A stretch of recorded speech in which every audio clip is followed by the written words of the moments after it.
Hey, this is Matt Boldy, and you're listening to Locked On Wild. You're Locked On Wild, your daily podcast on the Minnesota Wild. Part of the Locked On Podcast Network, your team every day.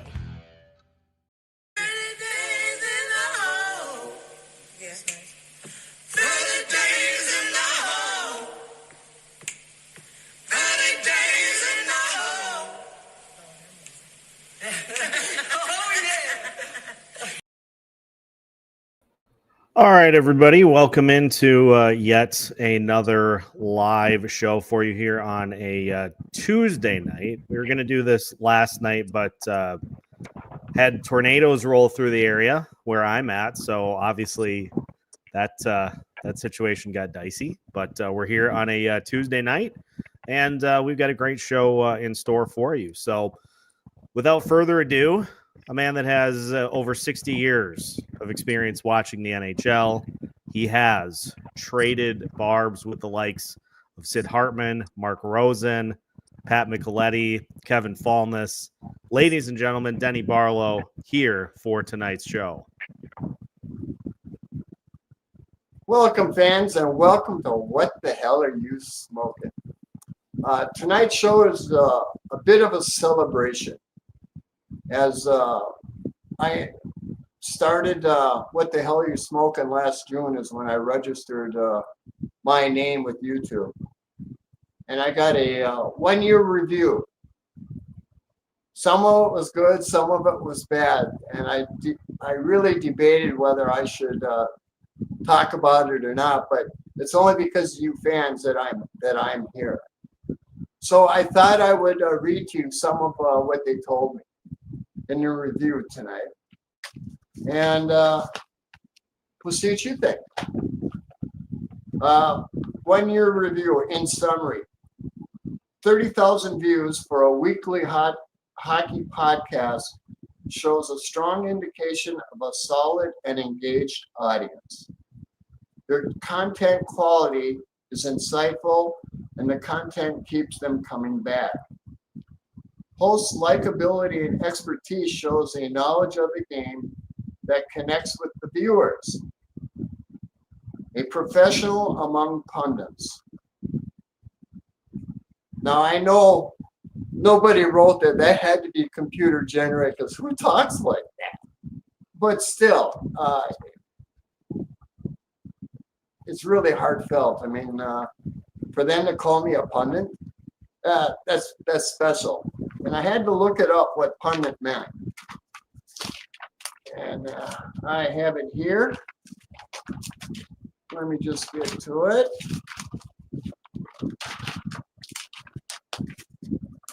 Oh,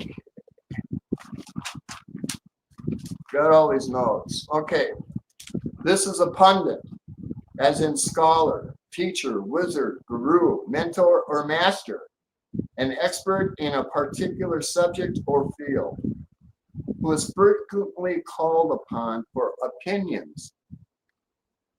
I thought that was pretty cool. So I'm now considered a pundit, which is very nice. Because I'm going to tell you something. When you start any kind of podcast, you don't know if people are going to follow you or listen to you. And being that I'm going to hit 30,000 views in my first year is a little overwhelming. I don't know how many people have ever done it in the hockey genre, but it's not many at all. I don't think anyone has. Well, I was going to give you a few examples. Like Seth's first year in Locked On Wild, he had 6,000 views. Jesse Pierce and Bar Down Beauties had about 3,000. That shows you how hard it is to start out in this podcast business. And I'm really grateful. I mean, if it wasn't for you guys, the fans, I would not be here. But since you like listening to my rant and rave, and I'm going to continue to do it. Again, really thank you for all the kind words and compliments that everybody gives me all the time. I really do appreciate it. And I'm going to move next subject. I want to touch a little bit on Crush 44, which I had some words with.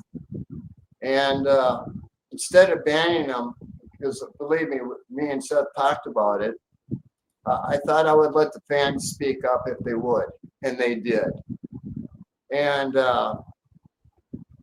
that really made me feel good because, for who you don't know, Crush 44 said I was lying about Spurgeon and throwing him under the bus. And the fans asked them exactly, what show did I do this? And guess what the answer was? None. But you know, an accusation like that can really hurt. And it really hurt me. I couldn't sleep or eat for 2 days. I was throwing up. I was beside myself, to be quite honest. And all I could remember about was that baseball player for the Dodgers, that pitcher that went through all that one, turned out to be, you know, she was shaking him down. But it ruined his career. And that's what I thought of, honestly. So I'm glad that's all over with. And Crush, if you do come back on, just listen and learn. They're just my views. And if you don't like them, you don't like them. That's fine. Hardly anybody really agrees with me because, as many of you have commented, I'm always at the forefront. Well, that's for a reason. I know a little bit about hockey. So moving on from there, we had I had a new trade proposal for you guys in the poll for Alex Tuch and Anders Lee. As you know, we need a second line right now. And since how, the GM from the Islanders said they're absolutely not trading Barzal, well, that takes one out of the picture totally. And there's been no talk of Tage getting traded, so I think that's out the window too. So what I did is I started looking at players that fit Billy's profile that we could get. I mean, right now. And Alex Tuch, who's 29 years old, he's a 70-point player. He had, let me see, let me get to the Tuch page here.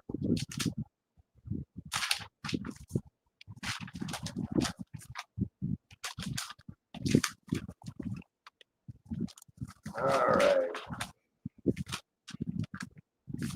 Where is he? Okay, here we go. He's 29 years old. He's making $4.75 million, and this is his last year. He's only missed 16 games since 22-23, so he's a healthy Alex Tuch. He doesn't get hurt all the time. He would absolutely fill a spot that we desperately need. And by giving up a first round for him right now, I think it's quite possible simply because Buffalo's in such chaos. It's been rumored that 40% of the team doesn't want to play there. You know, and Tuch has been there a long time and has never had a sniff at the playoffs. So I think it's reasonable to assume that we could put in a trade back, give him a first round, no problem. The question is, what would you pay him? Because you don't want to give up a first round pick for a one-year player. So my question tonight to you, to everybody in Fanland, how much would you pay and how long a term would you give Alex Tuch? I know what I'm going to tell you at the end of the show, but I'd like to know what your thoughts are on it. Second is Anders Lee. And from the poll, nobody wants him. Well, I can tell you this. I don't care if he's 34 years old. He's a 50-point man. He gives us something that the Wild don't have. His net front presence, as they say, is best would be the best in our team. He'd be better than Eck by a long shot. That's how good he is in front of the net. And he's a big boy. He's 6'3", 231 pounds, and he was a plus 21 last year. Now, I know a lot of people don't believe in plus minus, but he was a plus 21. That means he takes care of business, and he's responsible. And I don't care if he's 34 years old. I'd sign him in a heartbeat. And because the Islanders are going through a transformation, and he's only got a year left on his contract, and I believe it's at 5.1, his cap hit is 7, but a lot of money was paid up front. So you're really only paying 5.1. So now we're getting 2 players, 50 points or higher, for less than $10 million. I don't know what you guys think of that, but I don't think the Wild have thought of that. And this is just ideas for them, because really that's all this is. Me giving them ideas to think about with the trade packages, because you're going to overpay the free agent market. That's just the way it is. You have to go through trade to get the good deals, and that's what I'm about. And with Alex Tuck and Anders Lee, with Europe on the second line, that would be one hell of a line. You know, we still don't know what Europe is going to do, but I'm pretty sure it's penciled in as a second line center going into the season. And when you're top 6, of course, that can be interchanged all the time. You're going to see Europe on the first line with Kaprizov. I mean, that's what we're all hoping to see. And I think it'll happen. It just depends on how well he takes off. You know, in the NHL, it's the speed of the game that people have to get used to. And, you know, the KHL is a hell of a league, but it doesn't come close to the speed of the NHL. And some people excel right away. Just look at what Kaprizov did coming out of the KHL. I mean, he's burning them up and still has and always will.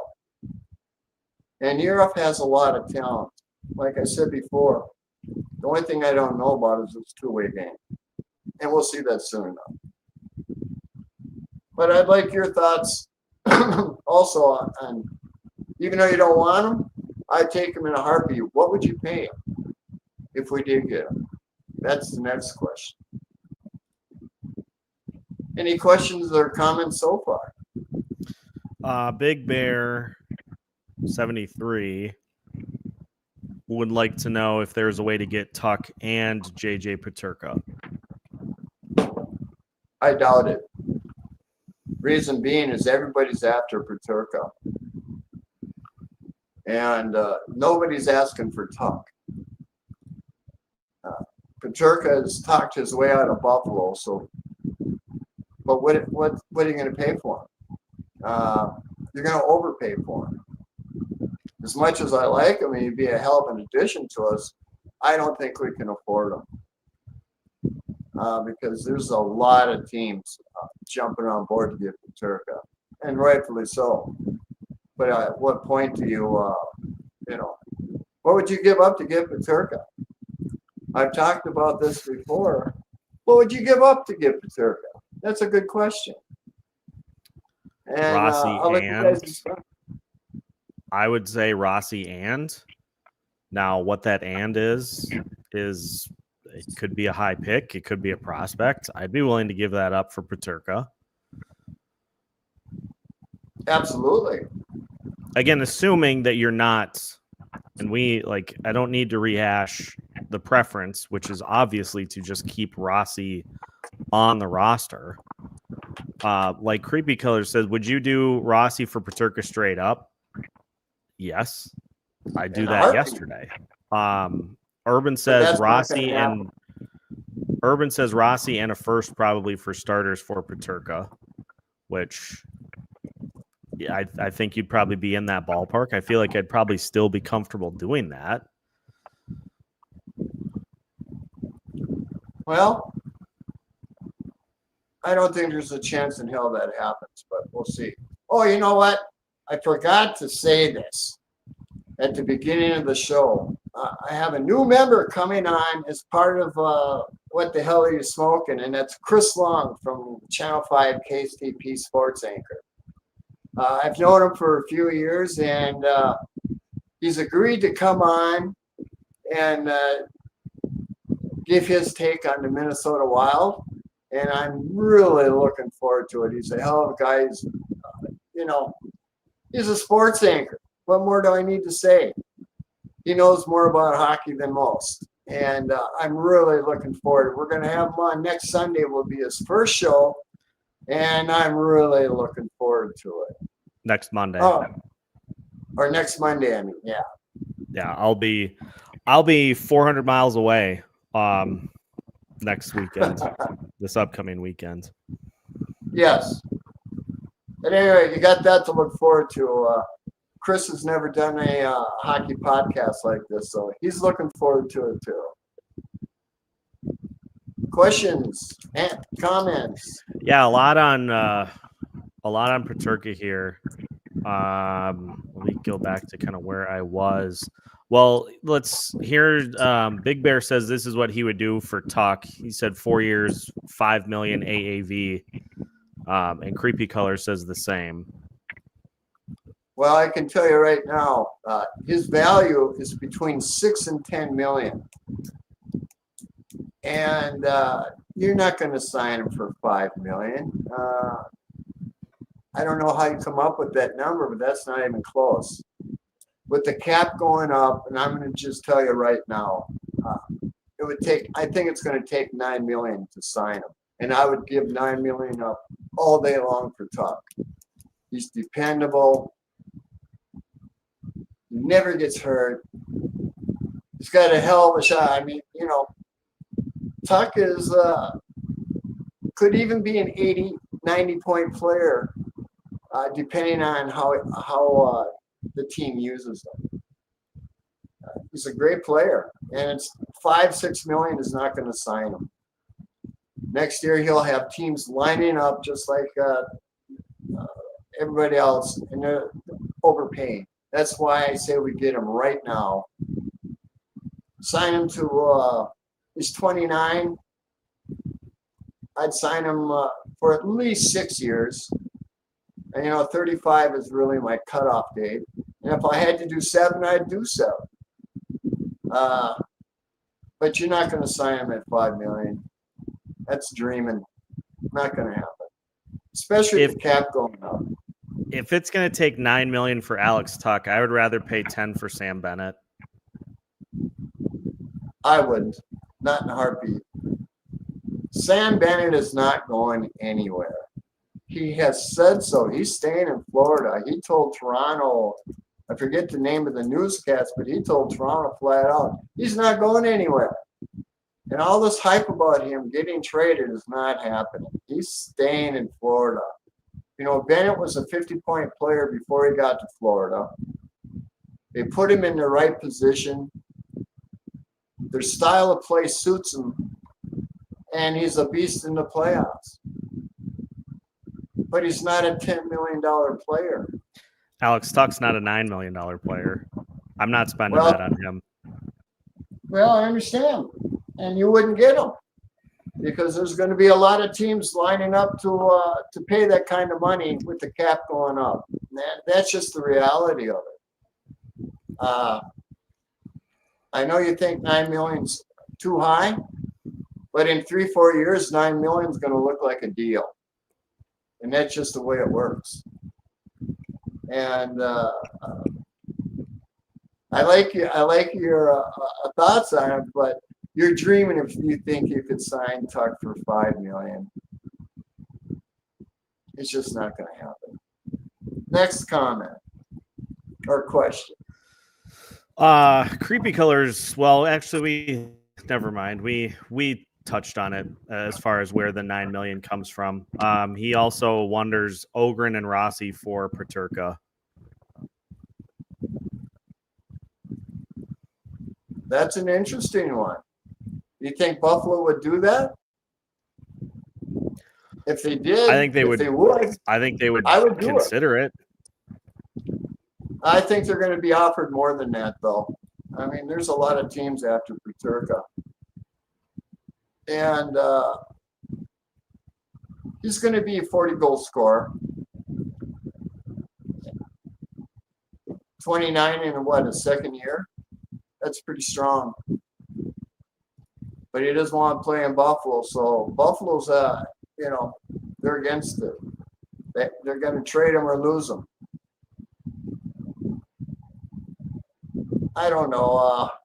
I would do Rossi and Ogren in a heartbeat for Paterka. But I think Rossi gets traded before that. But we'll see. I mean, this is all conjecture. Next. Big Bear says, I've got a feeling we're stuck with Rossi on a 4 by 6.5, and Billy will try to offload him on a midseason trade. That's a possibility. Although, now I've talked about this before. I guess Utah is going to have on the table their first round pick, which is 4th overall, straight up for Rossi. And if that happens, we can do a lot of things with that 4th round pick. It all depends, but the Utah deal makes sense simply because both the coaches in Utah were with the Ottawa 67s when Rossi did the 121 points in that year. And they seen what I see in them. And it's all you see in them. There's no reason to trade him. But he doesn't fit Billy's profile, and that's just the way it is. And we just got to deal with it. I mean, my question to Billy is, why would you demote him and devalue him before you trade him? It doesn't make any sense. I saw a theory today that I thought was kind of interesting. What if it wasn't so much that Rossi was demoted to make him look bad? It's that the Wild were trying to hype up the value on a particular 4th line player that we would just as soon see traded. Say that again. So what if the Wild were trying to pump up Yakov Trenyan's value a little bit?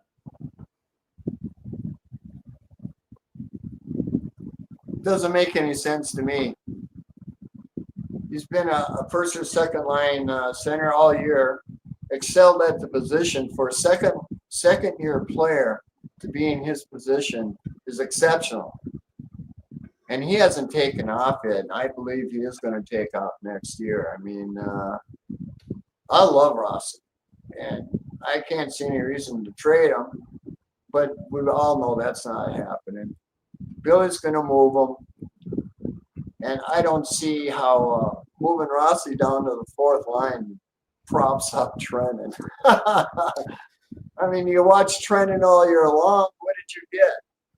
Very little. What did you get in the playoffs? I would trade him in a heartbeat. Next. What was I going to say? It's not important. I was going to pose a question. Do you think it's more likely that Billy takes a deal strictly for the sake of trading him, or that he gets actual value in return? There's teams lining up. They're licking their chops waiting to get Rossi. They're going to get a good deal for him. All these people who talk about they're not going to get their worth on Rossi, I disagree.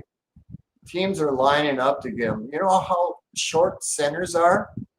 I mean, you look at the whole field. Rossi's about the best. And we can't help that he's only 5'9". He's still an awesome player. You know, I call him a lunch pail player because he comes to work every day. He goes in front of the net every game. He doesn't back down from anything. His two-way game is exceptional for a second-year player, and he's only getting better.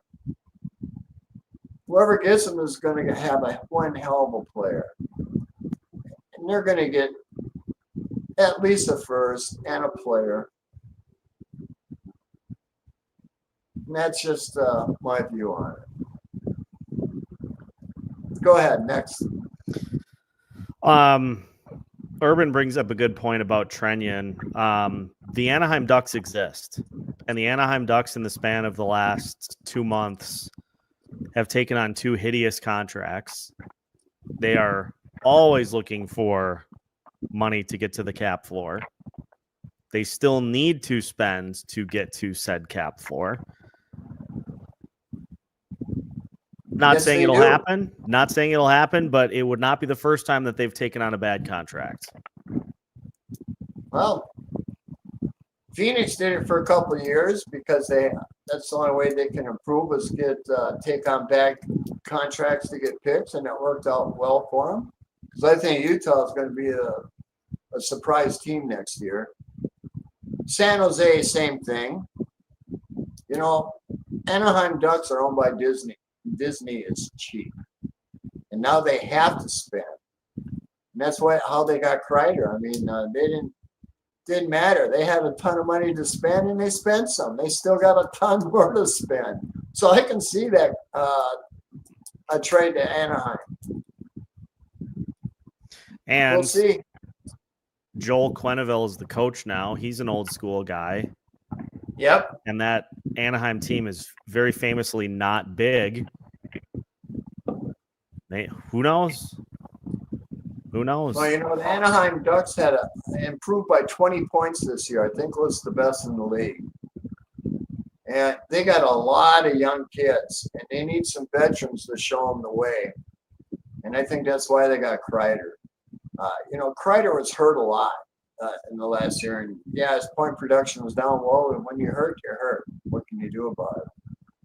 But he has some great years in the Rangers organization. And I think it was actually a pretty good pickup for him because they have to spend some money. Yeah. And I think it was a good bet on their part. Next. What do you think about Matt Duchene on a 2-year deal? Well, he's an up and down kind of player. He did really well in Dallas, but if you look at years before that, hit and miss. Maybe he's learned something down in Dallas. I mean, they use him the right way too. I mean, he had a good year in Dallas, a couple good years actually. I don't know. Depends on what you have to pay for him. If we could get him for a steal, I would take a chance. But in fact, I would do that in a heartbeat if we could get a deal on him.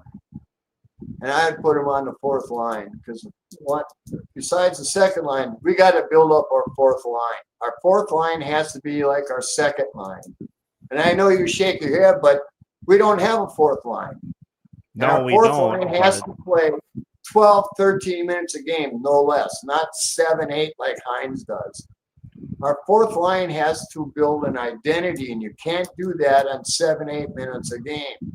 It hurts the team and it hurts the players. And I don't care what anybody says. You look at any good team, their fourth line is damn good. And look at Florida, look at Edmonton, their fourth lines, what they produce. And look what the fourth lines of Minnesota produces. Nothing. It's got to change. Yeah, I agree. I agree with your point. But why would Matt Duchene, fresh off being a second-line player for the Dallas Stars, come to the Minnesota Wild to be a fourth-line guy? That won't happen. Won't help for a lot of people. If they want to play in the NHL, they'll take a job. And and you're looking at the fourth line as a deficit. I'm not. I'm looking at building the fourth line up so it's good at the third and the second. Yeah, there will be players. That's how you become a Stanley Cup contender. There will be players to do that with, though. I think Matt Duchene could be a very effective second-line player for this team. Well, you got Danilo a year off on the second line, and they're not going to move him. I know. Because they don't want to lose them back to Russia, number one. They have to play at least second line. You're still going to need one more person in that spot. Duchene can play wing. He can play wing. Yeah, well, any center can play wing. I'd much rather have Alex Tuck. And it all depends on what you got to pay for him. I mean, really. How many points did Duchene have this year? Can you look that up? Yeah.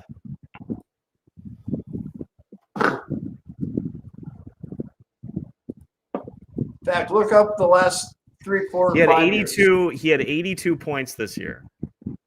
Yep, excellent year.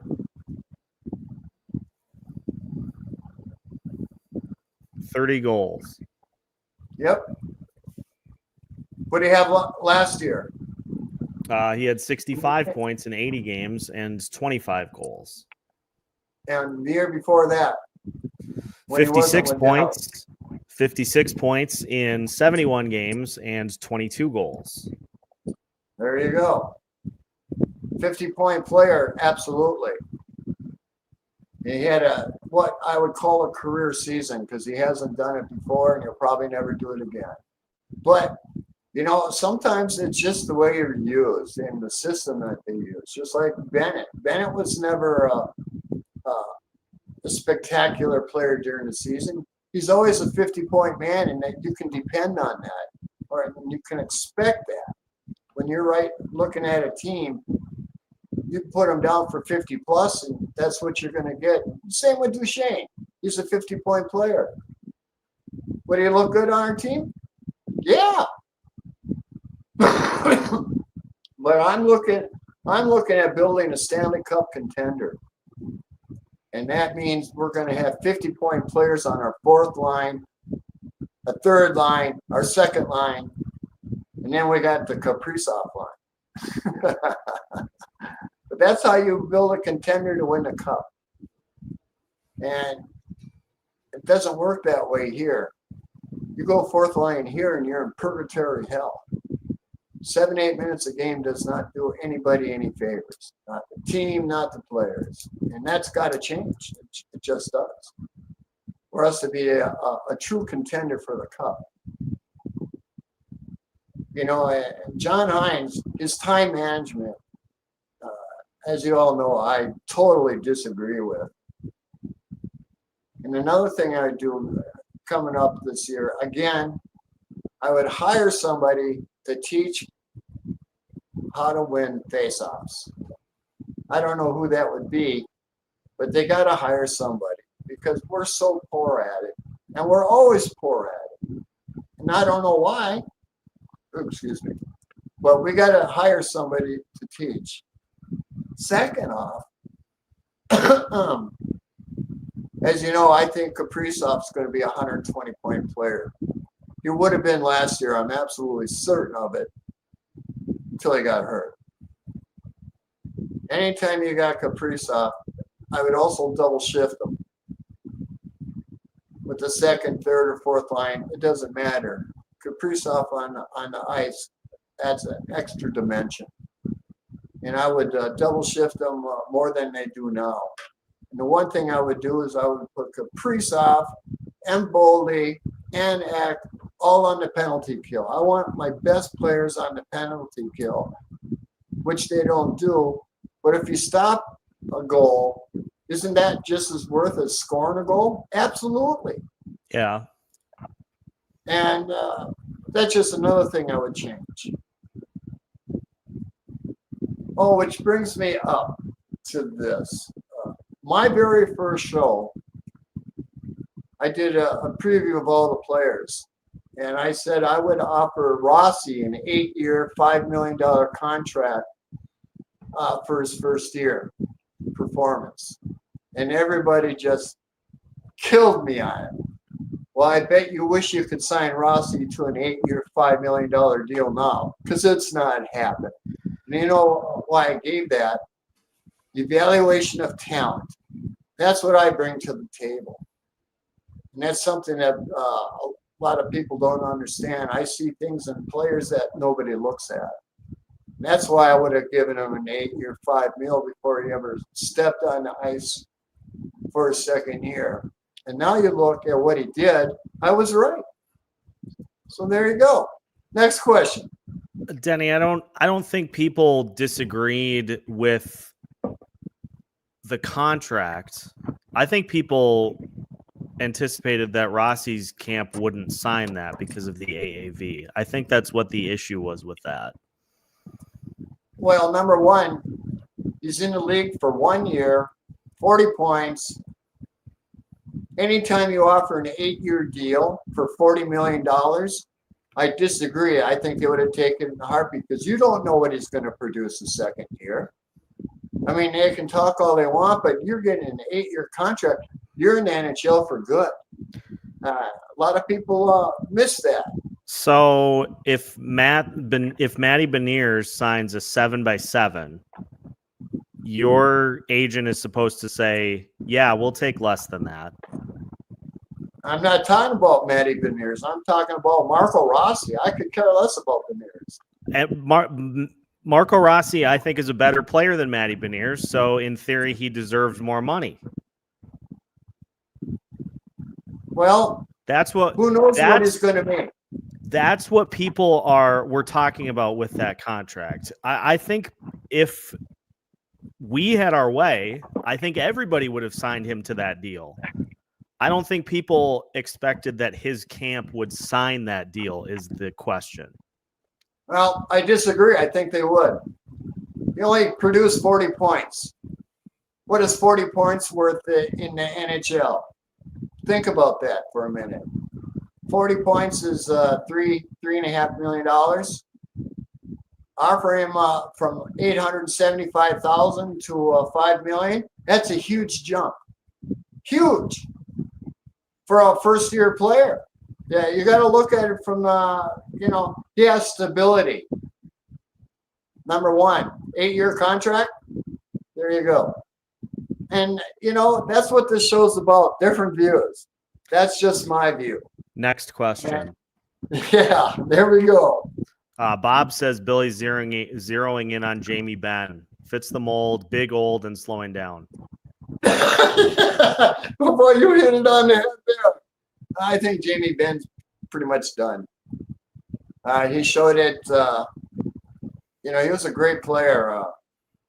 Did well in Dallas. He's really good in San Jose. His time's come to an end. It's just the way it is. Age catches up with everybody. But you hit it right on there. That's a good one.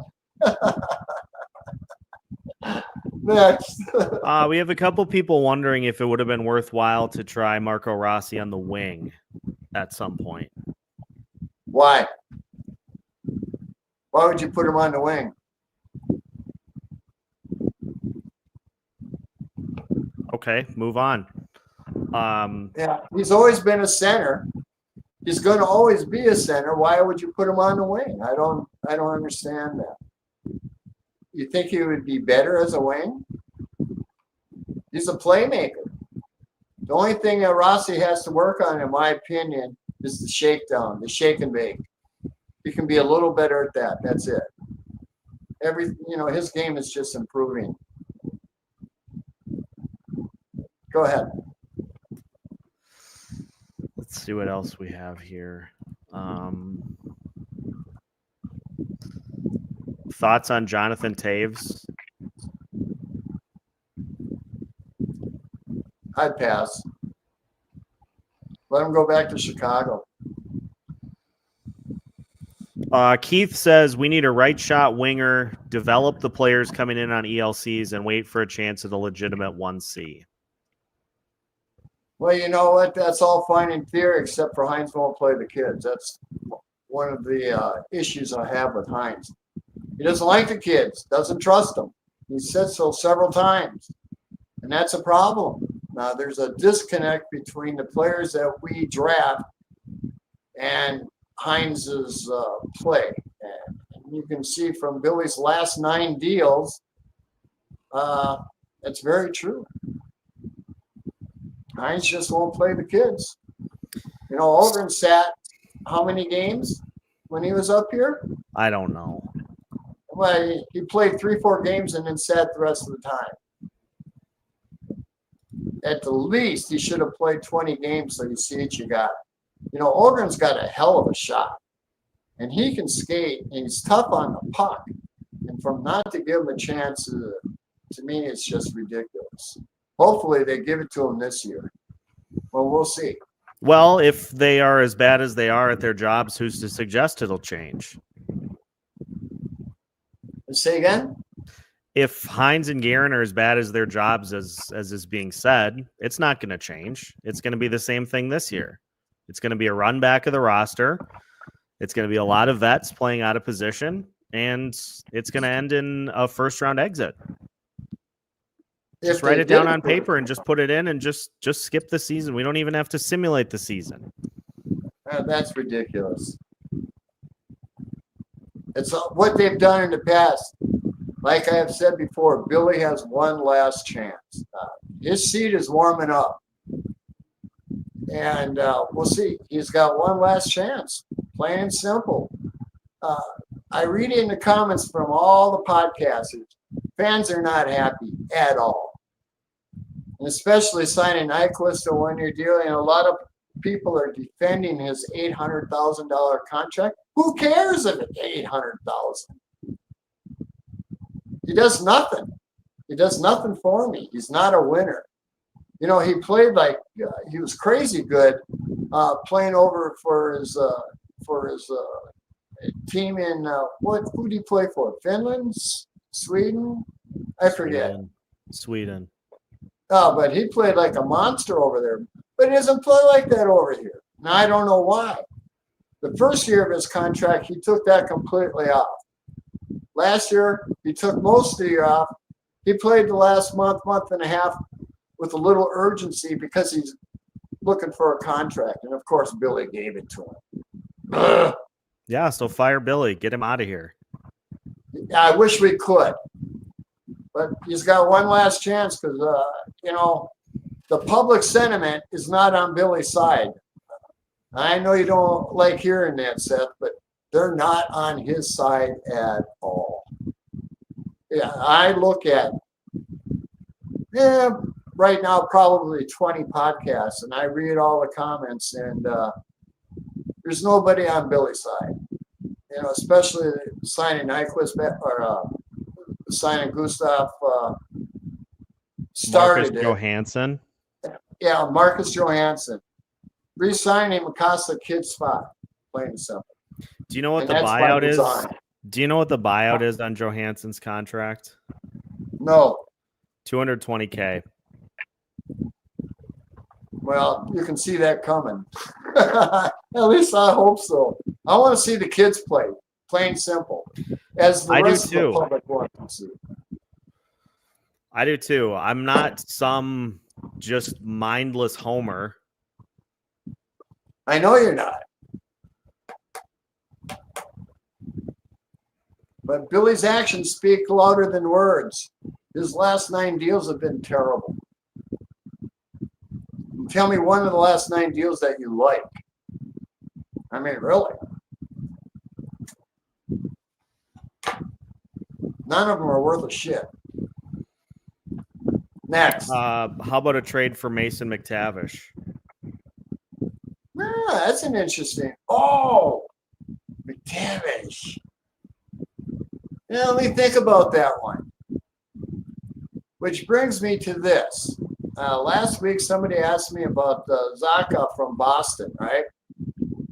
So I looked it up, and here's my conclusion. I would pass on him simply because he was ranked 25th in percentile for offense and 15th for defense. That means 75% of the NHL hockey players are better than him. Why would you trade for him? Not me. I'll pass on him. For McTavish, that's one I'm going to have to look up, and I'll give you an answer next week, all right? Because I'm not that familiar with him, and I don't want to say something I am not familiar with, or at least read about. Fair enough? Next question. Ezekiel says Ryan Hartman outplayed Rossi in the Vegas series. Take of that what you will. Well, you know, these are my thoughts on it. All year long, Rossi was told he doesn't fit in with the Minnesota Wild. All year long. He played his ass off. He did what he could do to prove to management that he's an NHL player, and it didn't matter. So you think he really cared at the end of the year? I don't think so. He's human. And that's just a human response. He's going to get paid, and he's going to get played the way he should be on whatever team gets him, because they want him, and they're going to play him. And I see nothing but good things for Rossi going ahead. I think he's going to just take off. But when you think about all year long about he doesn't fit the profile, he's not good enough. When you hear that all year long, you're human. You listen to that. Whether he says he listens, you know he does. He played well enough so that he's going to be traded to somebody that wants him. And that's the bottom line. And that's my thoughts on that. Go ahead. That's it for questions right now. Okay. Any responses to my 1 year review? Because I got to tell you, I wasn't expecting it, but I'm extremely happy that you take the time to listen. All the way back up here, somebody said that you are a wizard. Well, a lot of people wouldn't think that, but thank you. It's a hell of a compliment. Because the one thing, and a couple of fans have said this, that I'm always at the forefront. Well, I'm not sure what forefront you're talking about. If you could be more specific, that would be nice. But I always try to look ahead of what's going on with hockey. And after looking at the game for 60 years, I see things and trends that you probably wouldn't think of or know of, simply because you haven't watched hockey as long as I have. I'm absolutely certain I watch the game a different way than you guys do. And right now we have some ideas so that I can show you the power plays, the 2-1-2, the 3-3-1, the 1-3-1, the 1-2-2. And what I'm doing is I'm looking for a great big magnetic board with magnets to use as the players. And what we're going to do is we're going to pre-record it. And I'm going to show you just what happens and how the play develops and what should happen and what does happen. And to show you the game within the game. And I think it just may work because I cannot afford the AI to do it right now. I mean, I had a company to do it, but they want $3,995 a month. And I could do all the shows I want in 1 month. But who's got $4,000? Not me. So that's my next alternative. And I'm working on it because I really want to be able to teach everybody what I see in hockey. And that's one way I'm looking at doing it. So there you go. Next question. Brian wants to know what the chances are of Iowa making the playoffs next season. Well, you know, I just read the Iowa Wild have the second best talent in the AHL. Second best. They were 10th last year. Now they're second again. And it all depends, you know, and they were 5th the year before. Now that McLean has left, because he was in over his head. And I wish him well in Vancouver, but I'm glad he's gone. We'll see who he hires. You know, I've mentioned that I would like to see him hire Don Granato because he's excellent at coaching kids up. They need guidance, and that's what I think McLean lacked. Granato showed he can do it. And I'd also hired Todd Nelson. He does nothing but win too, and we need a coaching change in Iowa and Minnesota. And I don't care what the Wild think. No. They're not giving me no free passes. I can tell you what I think, and I can tell you this. Most of the public sentiment is on board with this. And we'll see. And like I said, he has one last chance before his time is up. Because when people stop going to the games, that's when Craig will start looking.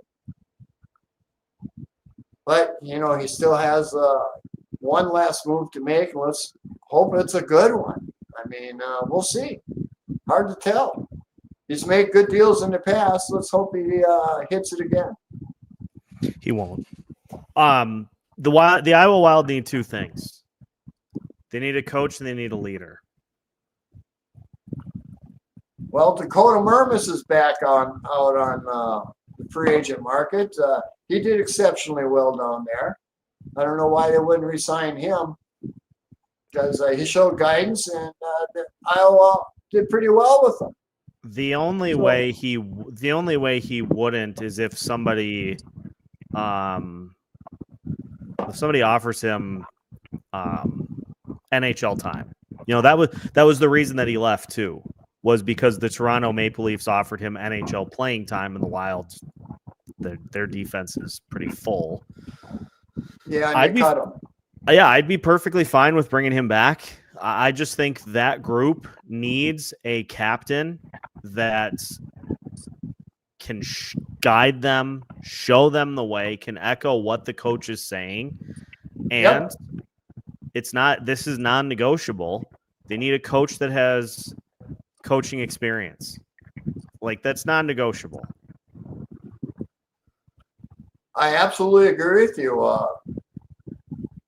The guys that they brought in, the older players to help the youngsters out, didn't do their job very well. I mean, when you can't make the playoffs in the AHL, that says a lot. And 2 years in a row with all the talent we have down there, it's hard to fathom. It's a big screw up. So we'll have to see who they hire. Yeah. And who they bring in, because they know what they got to fix. As far as who, I just keep circling back to, I would go get a top assistant from one of those teams that's routinely in the Calder Cup finals. Hershey's been there the last couple times. Go get their top assistant. Coachella Valley's gotten to the final a couple of times in the last few years.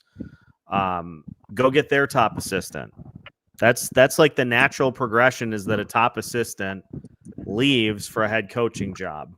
And you bring a little bit of that wisdom from that team that has won, and you impart that on the roster here and hope that it sticks and that people learn from it. I agree completely. They need guidance. They need a coach that can coach them up. With all the talent we have down there, we should absolutely be in the playoffs and fighting for a cup. Who knows? I mean, we'll see what he does. Like I say, this is his last go-around, because what he's implemented the last couple of years hasn't worked at all. So we'll see. Because, Billy runs Iowa. There's no question about it. And we'll see what he does. Jamie Benn or Tyler Seguin for a fourth line spot? No, I wouldn't. Age has caught up to Jamie. He's at the end of his career. He might catch on with the team something because of injuries, and that's probably what will happen. But he's at the end of his career. Oh, how old is he? Ben? Yeah. 30, 33, 34, I think. I'm a pretty big no on Jamie Benn. I just don't like how he goes about his game. Very soft and just kind of a goon. I don't want that. Me neither. Can you look up and see how old he is? Thought he was older than 33. Tyler Seguin is 33 and Jamie Benn is 35. Yeah, 35. Like I said, he's at the end of the road. It comes to a point, and I've talked about this before. Players train year-round now, or maybe take a month off. But they have their nutritionists, they got their workout plans, and it really does work. I mean, back 70s, 80s, if you hit 30 years old as an NHL, you were doing really well. Now, 30's nothing. That's because of their workout programs and the nutritionists. 35 is now the 30. And there are exceptions to that rule, too. Just look at Zuggs. What's he, 37? Yeah. And he was a 50-point player last year. So what does that tell you? They come in great shape, and they keep their body as in tune as they can. But at some point, the body clock just slows down. There's nothing you can do about it. Any more questions? Yeah, what do you think about this one? Am I soft on Billy? Do I think so? Hell yes! But you know what? You have to be more neutral than me. I'm in a unique position. I don't get free passes. I don't have a club card. I just tell you what I think. And I can tell you 90% of the people that report for the Wild, they get paid by the Wild. They don't want to lose their job. So, of course, they're not going to say exactly what they think. They may do a little bit of it, but not very much. They like their jobs. And if you say something bad about them, you probably won't have a job. And Seth is in a position, he gets a pass. He gets to go to all the games if he wants as a reporter. I mean, he's bona fide. I'm not. I can say what the hell I want. And that's what you get from me that you don't get from many. Except maybe Soda Pod, they're really good. And for all of you who don't watch Soda Pod, you really should, because they're they got a hell of a deal over there. They're smart. They have good stuff going all the time. And they're very intelligent hockey people. So for all of you who watch me who don't see Soda Pod, please do. And same with Jessie at Bar Down Beauties. She's just starting to hit her stride now, but she is a hell of a hockey mind. And she says more off the cuff than probably any reporter for the Wild. And that's why I like her. Whether you agree with her or not doesn't matter. She speaks her mind more than most, except maybe Seth. Because Seth, you know, I'm hard on him sometimes about Billy because he doesn't like me burning him up all the time. I'm a homer. Let's just put it out there. I'm a homer. Not so much. I'm on the cut. I've been bought out. I've gone soft. It's time to hang it up. Oh, well, I think with that, I just want to thank you once again. 30,000 views for 1 year is pretty spectacular. I had my first 1,000 view show last week, which is unbelievable, but it really did happen. And I just want to thank you, fans, for taking the time to listen to me rant and rave. I know you enjoy it because you come back and listen to me every week, and we'll see you next week. Thank you again. Seth? Good night, everybody.